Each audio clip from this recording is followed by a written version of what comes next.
I'm Vin. I'm Sori. And this is Dreamcatcher Odd Eye. You said this is part of a trilogy or something like that? Yeah, this was the trilogy that we were doing with Revo. Remember we did Scream and Boca? We did, I do remember. So this is the third. Let there be light. Wow. Let there be light. This is the third of the third one here. So this one's Odd Eye. By the band Dreamcatcher. And there are multiple ways to get your song reviewed, dear listener. My favorite is the community option, $1 to get you in at Patreon. You get to join an alliance and things of that nature. Or you can go the Ronin option by yourself. $125 gets you straight to the head of the line, which is what the big homie Revo did. And if you do that 3 times, you get pushed down to the $75 rate, which is where Revo is. And it will stay there for the big homie for all perpetuity. Unless I decide to make the thing lower. These weird things happen to me when I'm sleeping at night and I wake up. Like, these random phrases will be in my head. Raw perpetuity comes into my head. Yes, coming out of your balls. Coming out of your balls. There's so many different little phrases. Or sometimes it'll be your raps. Why is it that a lot of times it's all about you? Like I'm some sort of obsessed woman. What are you talking about? Well, it's kind of creepy that it's your words that are always in my head when I wake up. It might have to do with the fact that we're literally with each other 24 hours a day, 7 days a week. It's true. So I'm like, how long are you going to be in the shower for? Yeah, just long enough to freaking escape your clutches. Anyway, so if you want to get a song reacted to, that's the way to do it. Or you can join an alliance. That's on Patreon. If you look at the links in the description of this video, it'll show you the way to get there. And basically, it's $1 to get in on Patreon, and then you get to join in alliances. Honey, I just explained all this. Did you? But I wasn't really paying attention, Sorry, I guess. So anyway, this is why we have all the fights we have. There it I'm like, what did I just say? She won't even remember. All right, Dreamcatcher Odd Eye for the big homie reveal. Let's go. Full screen, full screen.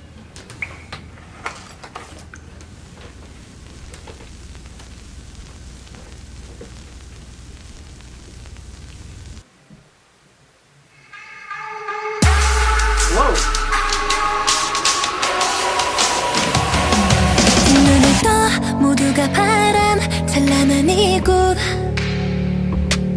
셀 수 없이 슬픔을 흘린 후 조금씩 보이는 new world 경계선을 넘어선 그 공간 더 아름다운 풍경을 in my eyes 긴 방황 끝에 찾은 그 빛이란 또 마주쳐버린 희망 속의 light 더욱더 교묘해져 my mistake 빛으로 가려지는 so sorrow 미소에 속아 방심하는 그 순간 숨은 비밀을 봐 더 깊이 빠져들어봐봐 다가올 듯한 거짓말 달콤함에 가려져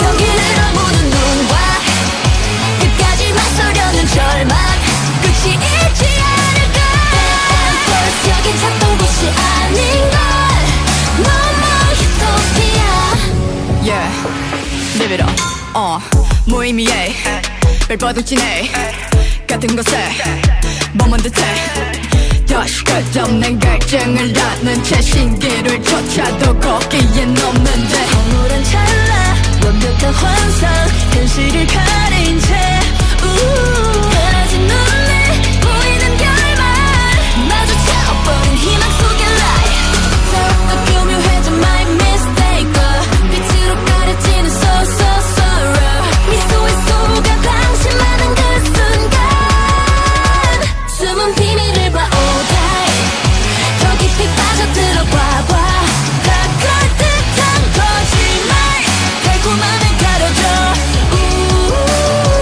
경계를 넘는 눈과 끝까지 맞서려는 절망 끝이 있지 않을까 Back and forth 여긴 찾던 곳이 아닌걸 No more utopia 저 급히 변하길 바랬던 나 이상적인 것 조금씩 사라져가는 걸梦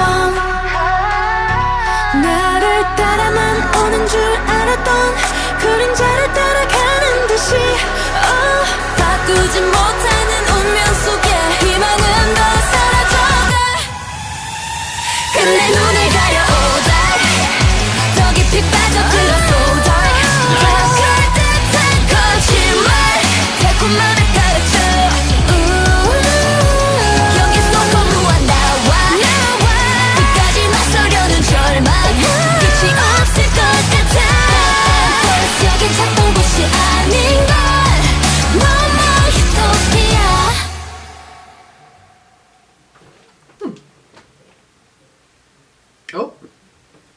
the end, the Dreamcatchers couldn't find the utopia of what they dreamed of. So that was part 3. Yeah. So the first one was the bully one. The second one was Boca, right? The first one was Scream. The second one was Boca. Yeah, that was the one that was like, why can't you shut your mouth? You can't say something nice. Da da da. Yeah. And then so this was a third one, which is Odd Eye, which is basically not being able to. You thought that being in the group Dreamcatcher was gonna create a utopian existence for you, and it didn't turn out to be that way. I'm pulling up the lyrics right now because the thing is, the visuals are so catchy, and they're like flipping through so many different things. I was going back. Yeah, I can't do it. I was going back and forth between looking at them. So lyrically, what they're saying. So we've got this is Revo translated this for us, right? I don't know where Directly, Revo gets the lyrics, but he gets them. Yeah, because I'll Google them. I can never find them. Shout out to Revo. Okay, so open your eyes, splendid here.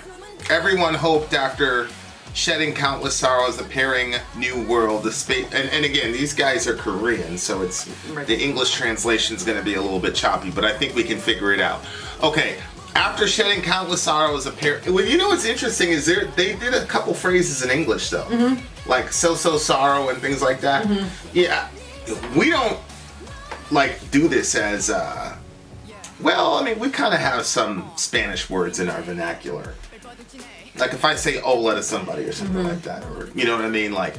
But it seems more like when I was around, you know, like in New York City, you'd be around a lot of Latin American people, and it would be like a lot of like Spanglish, like going back and forth between English and Spanish, which is something that you kind of don't have to do if you're the dominant language on the planet. But I just find it really, really interesting. Like all these other languages have these like English phrases in their vernacular. It's not just about being like the dominant, but when I had gone to Latvia, everybody was saying this tastes super sweet. I don't know why. People were saying, I was like, why is it that like Americans like we don't even worry? It's real sweet, right? Regular. Anyway. So I'm like, how come we just like learn English and we're good with that, and we don't even feel pushed to learn anything else except for in school? Right. And then somebody said, well, in Latvia, you didn't go very far before people were just speaking Russian, and you went and saw other places and they were speaking Latvian, and like they basically they were saying like if you drive for a few hours, you're gonna run into multiple different languages. Where in America, it's not like that. We own all 50 states. Yeah. So if I start in my car and I head that direction, everywhere I'm gonna go, they're gonna speak English. So I don't really have the need, unless I'm crossing some water, to learn something else. Yeah. You know? Oh, yeah, for sure. I mean, so it's not just about American laziness. Like, obviously... Well, like, no, I didn't think, it's beyond I didn't think it was... know? No, I didn't think it had anything... It's real practical, too. I didn't think it had anything to do with laziness. I just think it's, you know, we're the dominant, you know, market in the world. And so, you know... What? I'm just laughing because I was with your brother the other day, and your brother was like, no, anytime that someone can't do something like Vin, he always says they're lazy. Because I was telling him about the guitar, and you were like, oh, you could easily play this. I'm like, I can't easily play that, because he wanted me to play some Korn thing. So instead It was the blind riff, which anybody knows. Like, literally the day I got the guitar for my birthday, I was able to play that riff in 2 seconds. If anybody can't do it like Vin, they're lazy. No. I didn't call you lazy for not being able to do it. I think you did. No. You were like, you can do this. This is so easy. Sorry, you can do this right away. You can. I'm like, let's just fake it. So we faked it and put it up on Instagram. So go watch our fake. You can. Well, anybody that knows how to play guitar knows that people are like, what are you doing? Anyway. So I just thought that was interesting. Open your eyes. It's splendid here. Everyone hoped after shedding countless sorrows that appearing in a new world, a space beyond the boundary, more beautiful scenery in my eyes. Hope seemed to be found after a long wander, but a lie in the hope faced again. Yikes. Getting more sophisticated, my mistake, covered by light, so sorrow, the moment when caught off guard by a smile. Wow. Look at the hidden secret, odd eye. Look deeper. You know they got this thing called like the evil eye. I wonder if it's if the translation is probably better as evil eye versus odd eye. I don't know. Yeah. But it just looks to me to be about like thinking that you're going to get some level of success and that's going to buy you happiness, which is very, very interesting because we were just watching, yeah. you know, we're doing our Amazon thingamajiggy, and so like we're watching like people talk about, you know, these testimonials of people who are very successful on Amazon, and it's hilarious because, well, the group that we're specifically following, they're Christians. Yeah. And so, you know, we had this discussion a couple days ago. I said, there's nowhere in the Bible that says money can't buy happiness. Like, that's nowhere in the Bible. Yeah. You know, it's just one, because I love, like, taking phrases that people have that they just assume are true, and they'll, like, you know, making hamburgers out of that sacred cow. People say money can't buy happiness. So we're watching, and, like, this couple, I don't necessarily think that it was necessarily the money that made it better for them. It's just, the way I look at it is like, you're running a race and there are certain hurdles that get put in your way that money can delete. Yeah. And then what happens is because you don't have those encumbrances anymore, now you can work on the actual issues. The actual issues. If you do, but I think that sometimes when people get money, they just focus on all the excitement that the money's bringing. They don't focus on actually fixing the problems, right. And then stuff just gets worse. Yeah, if you overestimate what fame and fortune is gonna, it's a crazy analogy, but it's almost like meds. You know, like, if somebody has like a mental issue, like a good doctor will tell you, like, look, this is going to address mostly your chemical imbalance, but you have patterns of behavior and things like that you have to work on. Right. This is just going to get the chemical side taken care of. Right. And that's kind of how money works. Like, if you think it's going to be the cure-all, then you're in for a rude awakening. It's going to ruin you. But it can get some, you know, of the hurdles that are in your way out of the way, so that you have a shot at, you know, right, some degree of functionality. For instance, right now we've lost the keys to our car. We only have one set of keys when we purchase the vehicle, and they are not the regular keys that you start. It's actually the starter that, like, it's keyless entry. So having to repurchase one of those is going to be ridiculous. And if we had bunches of money, it wouldn't have been a problem. We would just buy one. Yeah, I don't know. Instead, we've all been running around. Well, not we all, most of us, except for some people. Yeah, it never even occurred to me to buy a new set of keys. I mean, we're gonna find them eventually. I mean, there's not many places where the thing could have been. But Sori's solution is just to throw money at the problem. No, that wasn't my solution. Actually, that was our eldest son. Oh, that was his solution. Just give up. We're never gonna find it. Yeah, so, you know. My thought is, let's just start throwing a bunch of stuff away and we'll find it. So that's your solution, is throw a bunch of stuff, but it's never her stuff. No, that's not true. I've thrown tons of my stuff away. It's never Sori's stuff. What are you talking about? What did you have for stuff to throw away? Yeah, live it up, huh? Struggling with meaninglessness. We seem to be in the same place with endless thirst again. No matter how you chase the mirage, it's not there. That's a crazy line. Because, you know, I think go ahead. I feel like sometimes happiness can be like that. What do you mean? Like, sometimes I feel like I'm chasing, like, trying to be, like, happy about stuff, and then sometimes I don't know how to explain it. Like, there's a certain level of happiness that I'm looking for, and I cannot seem to, like, get to it. Because I think that I allow outside forces to influence my joy too much. Yeah, I just think it just depends on what people's goals are and what people's definitions are. You know, people have certain definitions of what they think happiness is, or what it means, or what they're going for. Like, me and you have completely different standards of what happiness is, and a lot of that has to do with our upbringing.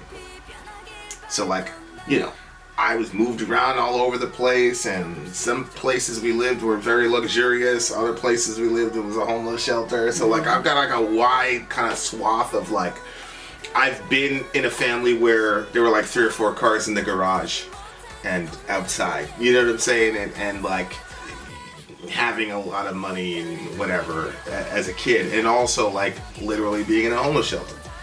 Like, in that same year, actually. So, like, I've experienced, so when you have that as a palette of your experiences and your definition of what's going to make you happy or what you think is going to make you happy is vastly different. I was in the room and I was thinking to myself, like, if I had $10 million in my bank account right now, you know, we had the kids there and we're watching our show together, I'm like, there's literally nothing I would do other than we would probably have, you know, there's a room with like a projector and stuff like we saw in a couple of houses. I'm like,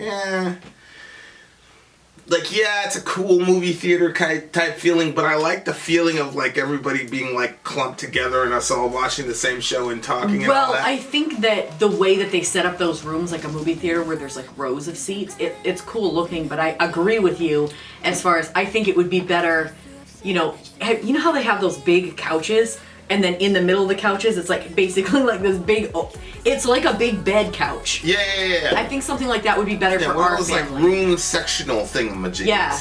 Yeah, like if we had like a living room. Remember we were watching that show? It was like a show series, and it was like some dating thing, and everybody was maybe you didn't start watching. Everybody's in the same place. They all walked into the room, and it was just like a bunch of beds, but it was a couch bed. Yeah. It was like that, like where everybody can be lounging out, but we can all be close. I think that's more our style. Yeah. Yeah. So my point is like everybody, you know, was in the room except for Orion. He had his, you know, whatever, and I'm just like, there's no amount of money that could improve this moment other than, you know, like you said, you know,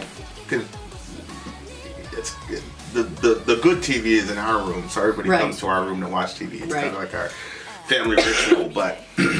And I'm weird. Like some days I'm like, yeah, everybody come on the bed with us, and some days I'm like, ew, kids on my bed, no. Yeah, which is completely understandable. Like I completely get it, but like if we had quadrillions of dollars, like there really wouldn't be much improvement as far as like my personal happiness if we were all sitting and watching the show together. Yeah, no, that's actually not what I'm talking about. I'm just talking about just like day in, day out, like what you do. Like I used to find joy in everything that I was doing, you know, previously, and then like my life completely switched and changed, and then it doesn't seem like I could get on top of that ever again.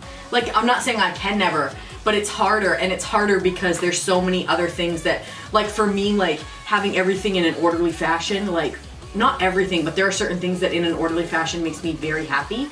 And obviously when you have a big family, it's just really not feasible. You talk with anybody with a big family and that's just not how it goes. Yeah. You know, so stuff like that, like, but I think that when your personal joy is based off the actions of other people, then you never know what kind of day you're gonna have. And I don't think it's a healthy way to live. I think that you have to find joy in other things. Yeah, well, apparently for them, you know, I've always said like... Do you think this is the music industry that they're talking about? Well, yeah, I just think it's ecstatic moment, perfect illusion with covered reality. Yeah. Visible ending becomes different again. Faced lie into hope. Again, this is not their first language. Struggling with meaninglessness. Yeah, I just think that, you know, seems to be in the same place with endless thirst again. Yeah, I just think that, you know, you're always gonna, and a lot of this I do think is spiritual, obviously. Like, if you're not in a restful state spiritually, you're never ever, you know. Look, man, if you have a broken leg, a pizza is not going to solve that problem. Right. Like, a pizza is not going to solve the broken leg problem. Mm-hmm. And conversely, if you're dying of hunger, you know, a cast is not going to solve that problem. Mm-hmm. So you have to deal. The right medicine for the right ailment. Right, you got to have the right category for things, mm-hmm. you know. And there's a lot of people that don't even have a understanding of the spiritual category, so they're trying to, you know, satiate a spiritual hunger or a spiritual thirst with something material. And again, I'm not one of these people that's like, oh, materialism is bad. Like, you're in a physical universe. Well, that's so how can all material be bad? Right. You know, that's like Gnosticism. Right. Because we are made of more than just a body or more than just a spirit or more than just a soul. And because we are all those things combined, they have a way of touching each other. So if you're sick to your stomach, then it affects your mood a lot of times. Right. Or if, you know, you're feeling really good, then sometimes it can, you know, affect your soul. Or you watch a good movie, that's like your soul, but all of a sudden, like, your body feels all warm and fuzzy. Like, that's actually a category. It's called, like, feel good. on the TV. I was like, On oh, Netflix. They feel good, uplifting, feel good, stuff like that. Like, and I think that, yeah, but you're right. But a lot of times, you know, if we notice that we're thirsty or we're hungry, we go grab something to eat or something to drink. Or if we're kind of feeling sad or down, like we'll like put on our favorite song or go to things that kind of like uplift us. But there's a lot of times people don't even realize that they're made up of partially with spirit. So because they don't realize that, they don't even know, hey, there's something here that needs to be fed or given, you know what I mean? Yeah. And even if they do understand, there's something I can't really put my finger on that I can't really like seem to fill up, they don't even know how to fill it. Yeah. Yeah, no, that's, you know, and that's a lot of, you know, with religious people, depending on what denomination you're in, they tend to spiritualize everything. And so you get silly things like, oh, if you have a headache, just pray, don't take a Tylenol, blah, blah, blah. Don't, you know, or extreme forms, you know, don't get an epidural or whatever. But then on the secular side, everything, you know, they don't have a spiritual category. So they've got this wandering sort of desire, and there's no chance of solving that problem either. Because everything is physicalized by necessity. You know what I mean? So like being completely a balanced person and being able to know, because I know when I'm having a spiritual hunger pain versus a physical one or a soulish one. Like I know the difference, but that's because I've been in it for my entire life, and so I handle those things those ways. Whether it's like listening to something or even like listening to the alien stuff and all that, like I get a lot of spiritual sort of benefit from listening to that stuff. Well, it's not really that strange if you think about, you know, aliens in a spiritual context. As far as like, for me, it feeds me because it's like, okay, God made the universe so much bigger than what we've imagined or what we can see. And okay, if we do have beings from other planets, what's going on? What are they thinking about? Those types of things. And a lot of these people, a lot of these UFO people, they're very, very spiritual people. You know, which is one of the things that kind of makes me a little bit skeptical about it. I'm like, you very rarely see like a hardcore like secularist. There's usually some like woo-woo connected to it. Like, we're connecting to the alien. Like this is the one guy. He's got these protocols where he's connecting with these aliens and all the rest of it. Like, you know. But at the same time, if you're not like a deeply spiritual person or you're like just a very practical person and you have some experience, you're probably not going to talk about it. It might be a certain category of people that always seems to have these experiences, but those are the people that are willing to talk about the experience. Yeah, I mean, well, they did have that pilot guy. Like for me, if I met an alien, I wouldn't be telling anybody. I'd tell you, and that's it. Right. Well, there was that guy that was on the Rogan show after the video came out of this basically spaceship that none of them could identify, and the U.S. government said did not come from this planet. You know what I mean? And he was kind of like just a regular Joe, not very spiritual guy. But you know, it just depends. But I think like that's the thing. It's like if you think that there's going to be one like magic silver bullet that's going to make you, oh, if I had this, I would be happy. Blah blah blah. Like that. You don't have to be a Christian to realize that that's not true.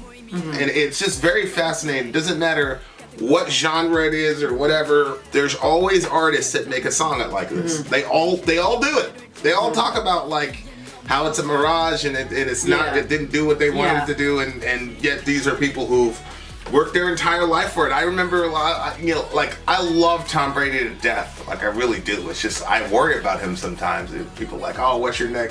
You know, it's like you've been to the top of the hill 7 times, and like he's got kids and a wife and all that, and it's like, you can just tell it's just not enough for you. He's going for number 8. You know what I mean? And if he gets number 8, it's like, you're going for number 9. And I remember, like, one of the first interviews I ever saw is like, he won basically the first year he was a quarterback. I mean, he was there the previous year, but, you know, he never really got to play. He finally got to play. The first year he gets to play, he wins the Super Bowl.